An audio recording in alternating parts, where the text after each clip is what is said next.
আগের দুই unofficial one day জেতায় সুযোগ ছিল আজকের তৃতীয় ও সবশেষ ওয়ানডে জিতে নিউজিল্যান্ড এ দলকে হোয়াইট ওয়াশ করার।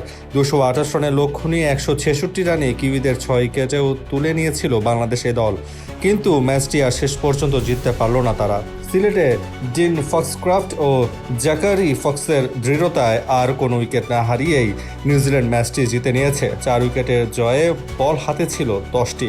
7 নম্বরে নামা ফক্সক্রাফট 43 বলে 36 ও 8 নম্বরে নামা ফক্স 42 বলে 28 রান করে অপরাজিত থাকেন। রান তাড়া করতে ক্রিজে নামা নিউজিল্যান্ডের সব ব্যাটারি 2 অঙ্ক ছুঁয়েছেন। রিস মারিও 33, জেল ফিলিপস 34, নিক ক্যালি 19, জো কার্টার 33, মোহাম্মদ আব্বাস 19 ও কার্টিস হিপি 10 রান করেন। বাংলাদেশের হয়ে নাসুম আহমেদ, মোসাদ্দেক হোসেন ও নাইম হাসান 2টি করে উইকেট নেন। আগে ব্যাট করে বাংলাদেশ 54 রানের মধ্যেই 4 উইকেট হারিয়ে ফেলে। 104 রানে পরে 6 উইকেট। এই 6 উইকেটের মধ্যে একমাত্র সাইফ হাসানি বলার মতো রান করেন 31। বাকিদের মধ্যে মোহাম্মদ নাইম 4, এনামুল হক 2, আফিফ হোসেন 1, নুরুল হাসান সোহান 12 ও মোসাদ্দেক হোসেন সৈকত 4 রান করে প্যাভিলিয়নে ফেরেন।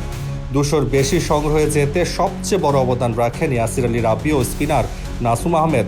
ইয়াসির আলী 63 রান করে দলীয় 166 রানে আউট হওয়ার পর নাসুমের ব্যাট থেকে আসে 97 বলে 67 রান। তাকে নাইম হাসান 10 ও এবাদত হোসেন 12 রান করে সঙ্গ দেন। নিউজিল্যান্ডের হয়ে আদিত্য অশোক 3 উইকেট নেন। 2টি করে উইকেট পান বেন লিস্টার, জায়দান লেন্সক ও ডিন ফক্সক্রাফট। দুদল 14 মে থেকে 2টি আনঅফিসিয়াল টেস্টে মুখোমুখি হবে।